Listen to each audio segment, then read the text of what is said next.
When Clint Eastwood enters the set of the program Voices in Debate, the audience is preparing for another deep and reflective conversation.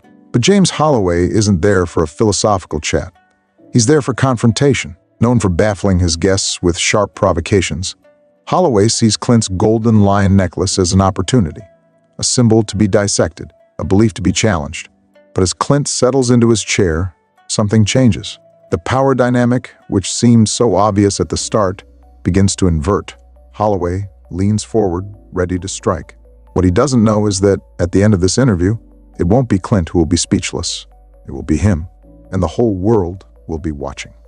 Before we continue with this story, tell us where you're watching from. And if you like stories like this, subscribe to the channel, because tomorrow we'll have a special story for you. The studio was buzzing with energy.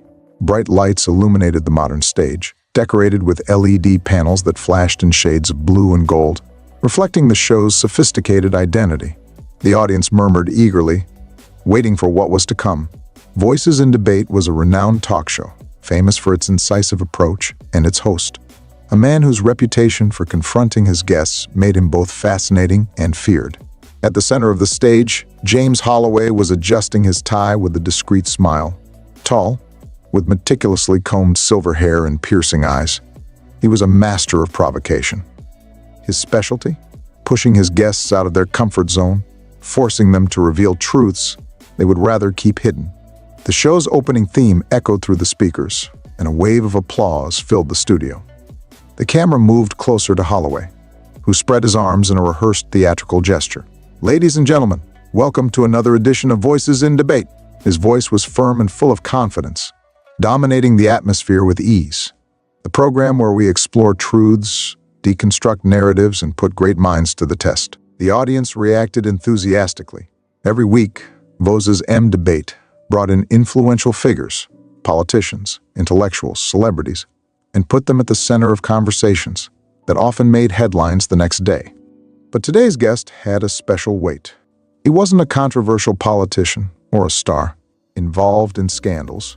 He was an icon, admired, respected, and at the same time, shrouded in mystery. Holloway let the suspense hang for a moment before continuing. Our guest today is one of Hollywood's most recognizable faces, a legendary actor, revered for his humility and humanity, but who remains intriguingly private. He rarely shares more than is necessary, but tonight, we intend to go beyond the surface. Ladies and gentlemen, Clint Eastwood. The audience erupted in applause, and some viewers even stood up, showing their admiration. The camera moved to the side of the stage, where a dark curtain slowly began to open. Clint appeared with his characteristic posture, serene, controlled. He wore an elegant black suit without a tie. His gray hair was impeccably combed, and, against the darkness of his clothes, a golden lion necklace shone under the studio lights. He greeted the audience with a small, reserved smile before sitting down in front of Holloway.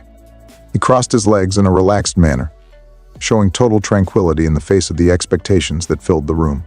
"Clint Eastwood," said Holloway, leaning forward slightly, his gaze sharp and attentive. "It's a pleasure to have you here."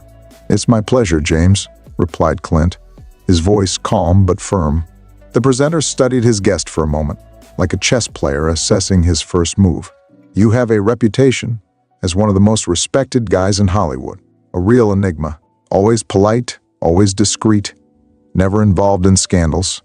But honestly, Clint, I think there's a lot more to you than people realize." Clint gave a slight smile, tilting his head slightly.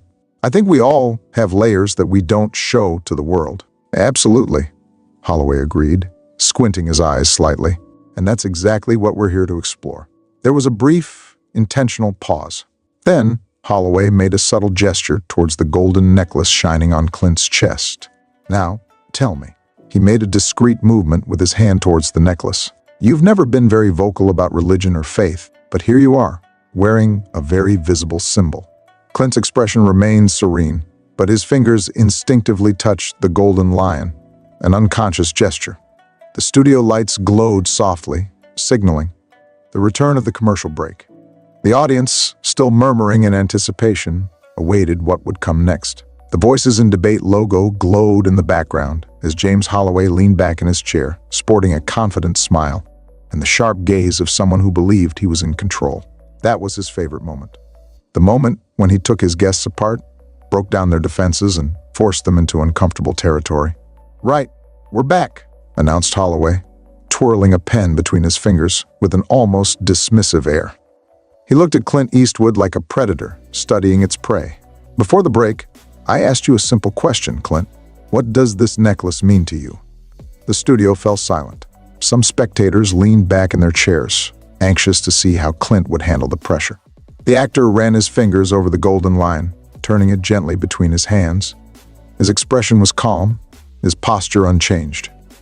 "This necklace," he cast a quick glance at the pendant, as if carefully weighing up his words. "It has a personal meaning for me." Holloway raised an eyebrow and let out a short, ironic laugh. "Personal?" he repeated, mockingly. "Oh, come on, Clint. You're a public figure. Everything you wear, everything you flaunt, conveys a message." Clint remained impassive, but Holloway noticed that tension was beginning to build under the actor's calm. The presenter leaned forward a little, his tone imbued with condescension. "Let's face it," he pointed at the lion. "It's 2025.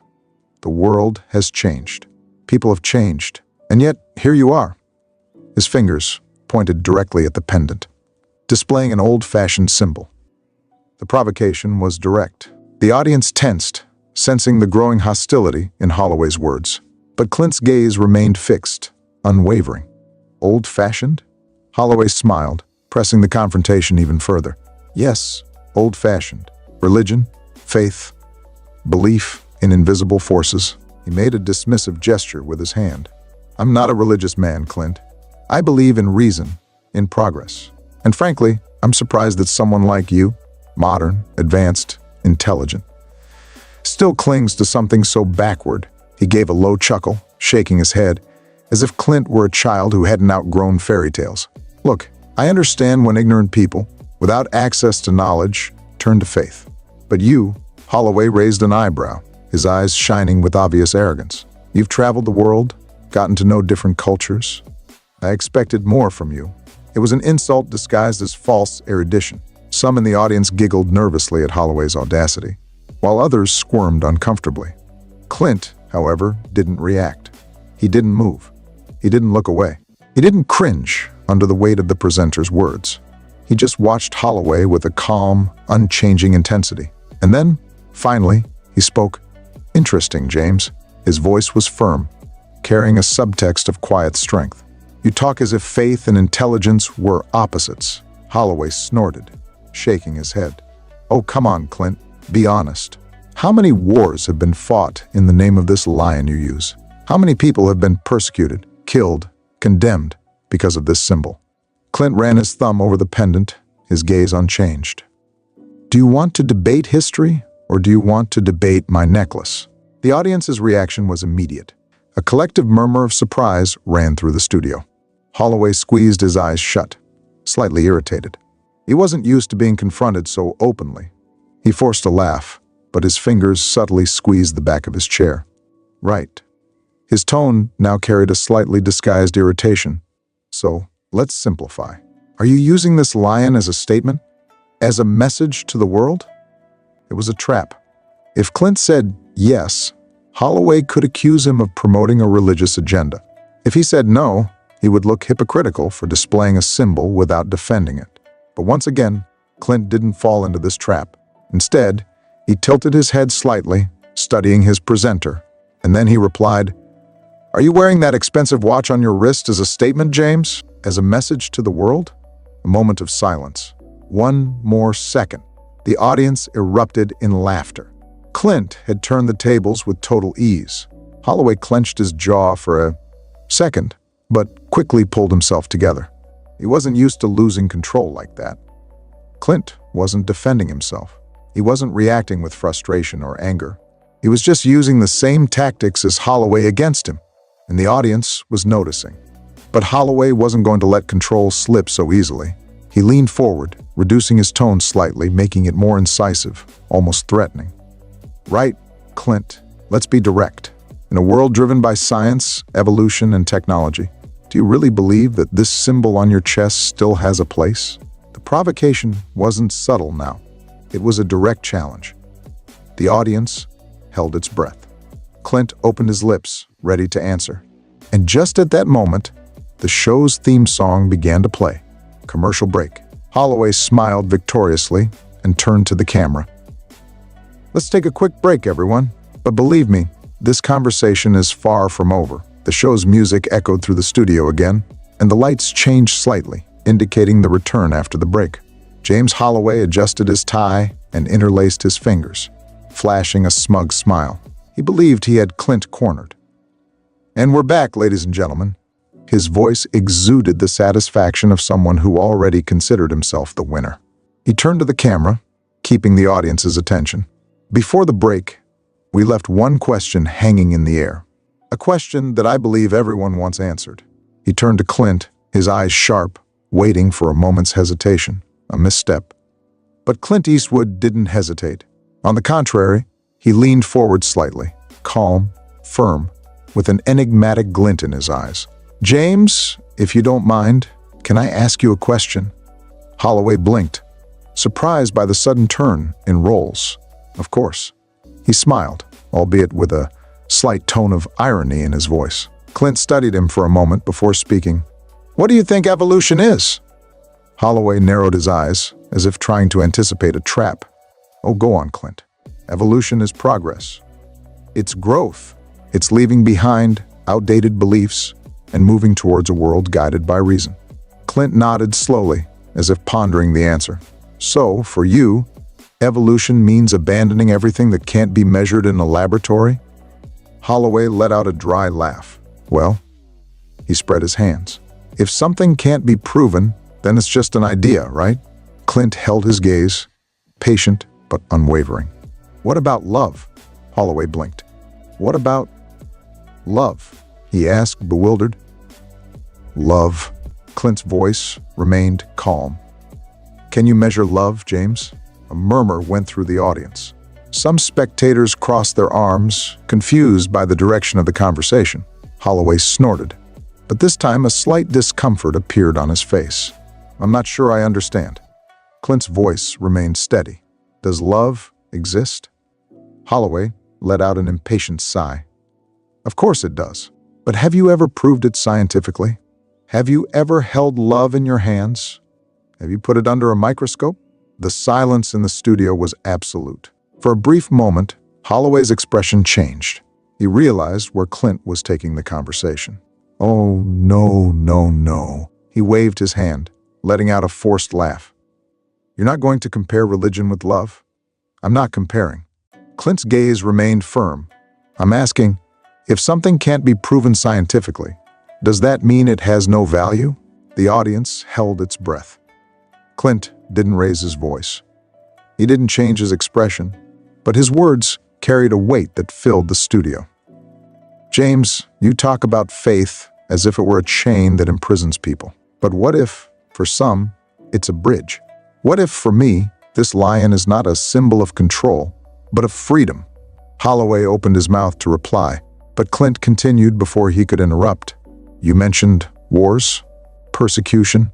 Yes, religion has already been distorted, turned into something harmful by those in power. But that doesn't erase the fact that, for millions of people, it has been a refuge, a light in the darkness. He rested his hand on the golden lion. I don't use it as a statement of superiority or domination. I use it as a reminder. Holloway kept his lips pressed together, his countenance hardening. Clint stared directly at him. A reminder of humility, of compassion, a reminder that the world doesn't revolve around me. The silence continued. Then Clint tilted his head slightly. And you, James? Holloway frowned. What's it got to do with me? Clint's voice remained low, but his question fell like a blow. Do you believe in something bigger than yourself? The studio fell even quieter. The question hit Holloway like a punch. He hunched his shoulders for a brief moment, long enough for the cameras to catch the tension. He took a deep breath, pulled himself together. We're not here to talk about me. Clint gave him a small, almost complicit smile. Maybe we should. The presenter's eyes darkened. Clint leaned back in his chair. Because when someone reacts so hostilely to a symbol, it usually means that there's something about it that bothers them. Holloway's jaw twitched. For the first time that night, James Holloway was on the defensive. And the audience noticed. The studio was absolutely silent, everyone immersed in the verbal confrontation taking place in front of them. James Holloway had always felt comfortable on his own show. He knew how to conduct an interview, how to dominate a conversation. But for the first time in a long time, he wasn't in control. And that infuriated him. He took a deep breath and leaned back in his chair, trying to regain his balance. But now, Holloway's eyes carried dangerous glint. He couldn't afford to lose this debate. "Well done, Clint." Holloway forced a smile, but now there was a subtle venom in his tone. "You spoke eloquently about humility, compassion, about how this lion represents freedom, not control." Then he leaned forward, his gaze penetrating. "But tell me something. What about all the people who have suffered under this symbol, and those who have been judged, condemned, divided in its name? You carry this lion on your chest, but do you understand the weight it carries?" The audience held its breath. Clint didn't move. He didn't stir in his chair. He just smiled slightly. "You talk as if the symbol were to blame, James." Holloway squeezed his eyes shut. "Isn't it?" Clint let out a low sigh, his fingers running over the golden lion again. "If one person uses a hammer to build a house and another uses the same hammer to break windows." He looked directly at Holloway. "Is the problem with the hammer or with the person holding it?" The audience murmured, visibly impressed.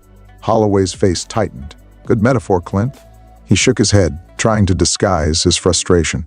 "But we're talking about reality, history, Christianity, religion. They've been responsible for countless wars, oppression, discrimination. They suffered in the name of it," Holloway insisted. "And yet, here you are, wearing this lion as if it were just an accessory." Clint didn't react immediately. He tilted his head slightly, studying Holloway with a calm, penetrating gaze.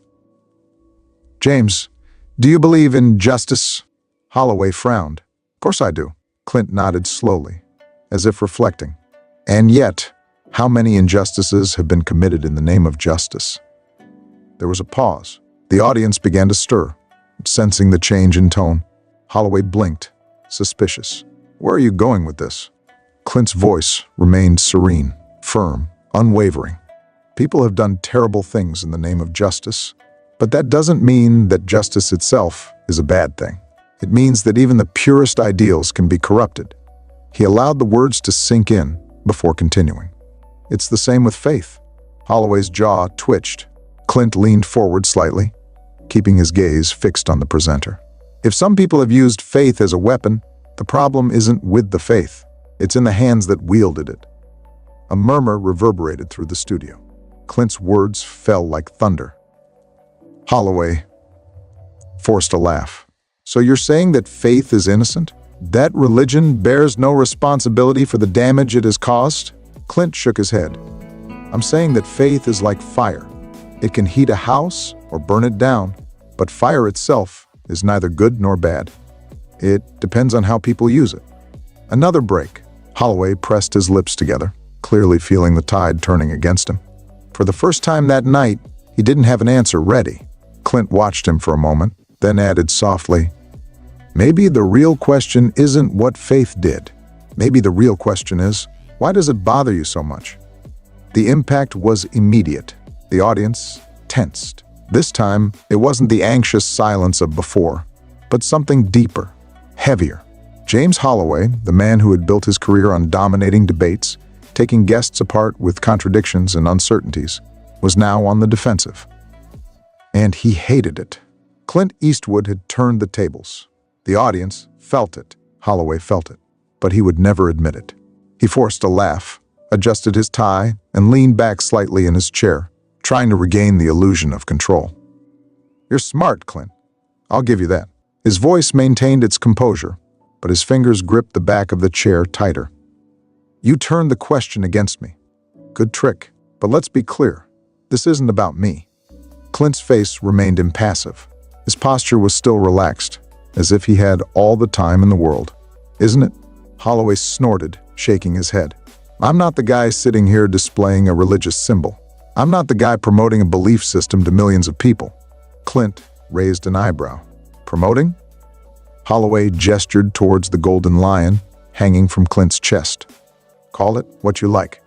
But when someone like you, an influential public figure, takes to the stage wearing something like that, you're sending a message. Even if you don't admit it, you're endorsing something. Clint tilted his head slightly.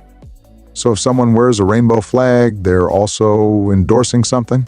The studio fell silent. It was a simple question, but its weight spread through the room. Holloway hesitated for a moment, a second too quick for most to notice, but Clint did. Holloway recovered quickly. This is different. His voice came out firmer. Clint kept his gaze serene. A rainbow flag represents inclusion, equality. And don't you think that faith can also represent the same thing? Clint's voice was calm, but his words had a sharp impact.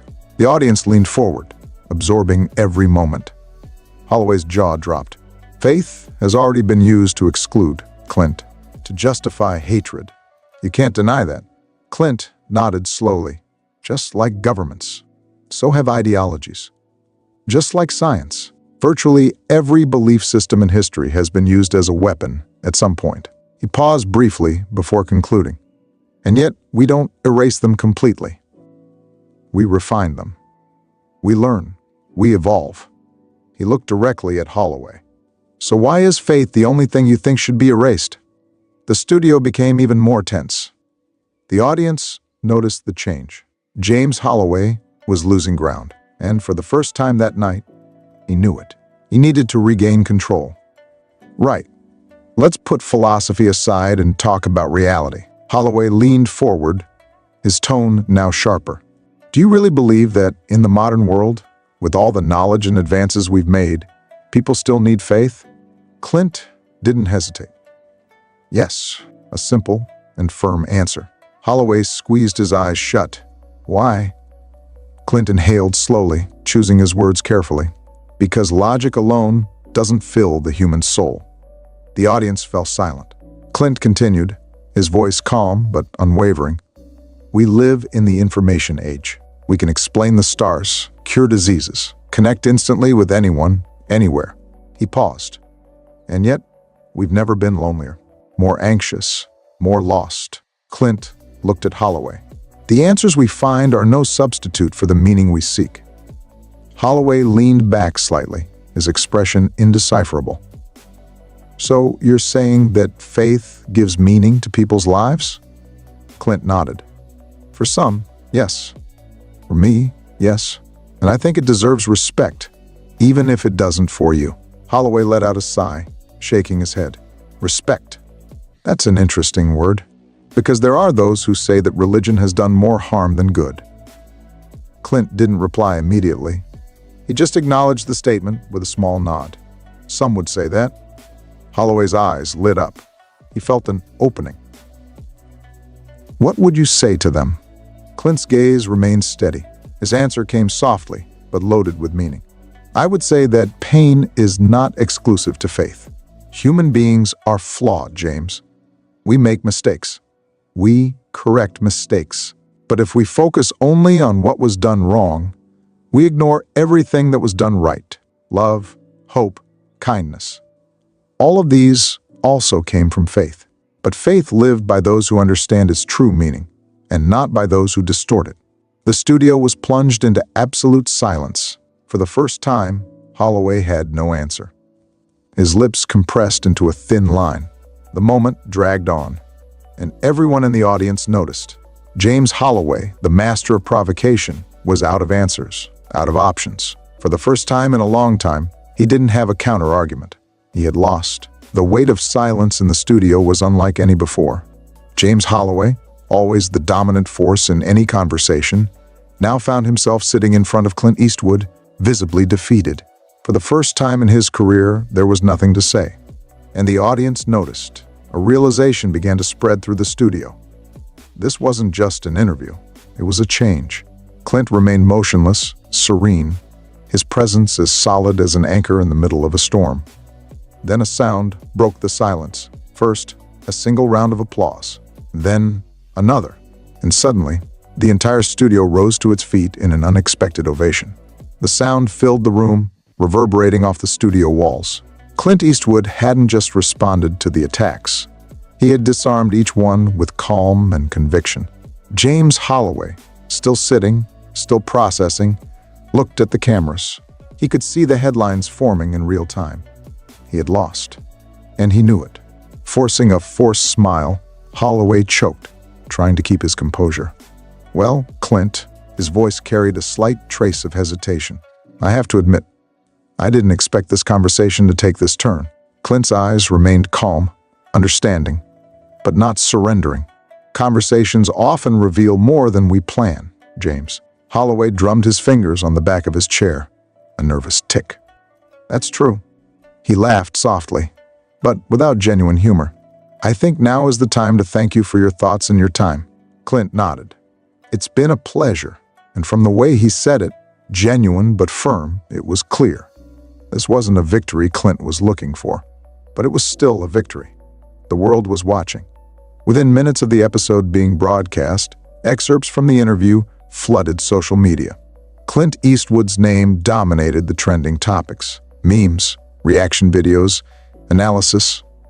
Every moment of the confrontation was being debated and shared. But this time, it wasn't just another viral phenomenon.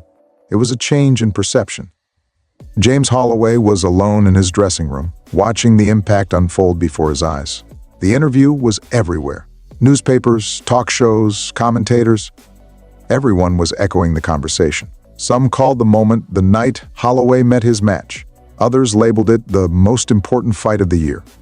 Holloway clenched his jaw as he scrolled down his Twitter timeline. #Clint1 was the most talked about subject. Critics, celebrities, and public figures praised Clint's calmness and toughness. But the hardest part wasn't just the fact that Clint had stood his ground. It was that Holloway had been exposed. His usual tactics, the sharp provocations, the calculated condescension, the relentless need to corner his guests, had failed. And everyone noticed. For the first time in his career, James Holloway wasn't in charge of directing the conversation, and he hated it. Meanwhile, Clint Eastwood left the studio without a fuss, no victory speech, no triumphant declaration, no interview. He just shook a few hands, waved to the crew, and left. Outside, a crowd of reporters waited, microphones raised, firing questions. "Clint, how do you feel about the interview? Do you think Holloway was unfair? What message did you want to convey?" Clint didn't answer.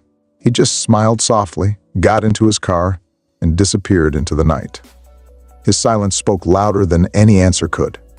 Days later, Clint finally broke his silence. A single post on his social networks. No long speeches, no detailed explanations, just a simple message. We don't have to agree to respect each other. We don't have to believe the same things to walk together. The post went viral instantly, because at the end of the day, it wasn't about religion. It wasn't about winning a debate. It was about understanding. And that's why Clint won, because in the end, it wasn't about the argument. It was about the conversation. That was the intense and memorable interview between Clint Eastwood and James Holloway. A confrontation of ideas that revealed much more than simple arguments. But now, I want to know, what did you think of this conversation? Do you believe that faith and reason can coexist? Or do you think that one will always overpower the other? Leave your opinion in the comments. I really want to know what you think. And if this story has made you think, don't keep it to yourself. Share it with someone who would love this debate and could benefit from this message. Oh, and don't forget to subscribe to the channel for more stories that challenge, inspire, and make us see the world with new eyes. Want to continue immersing yourself in impactful stories? Click on one of the videos that appears on the screen and discover another fascinating narrative that will hold your attention until the very last second. See you in the next video.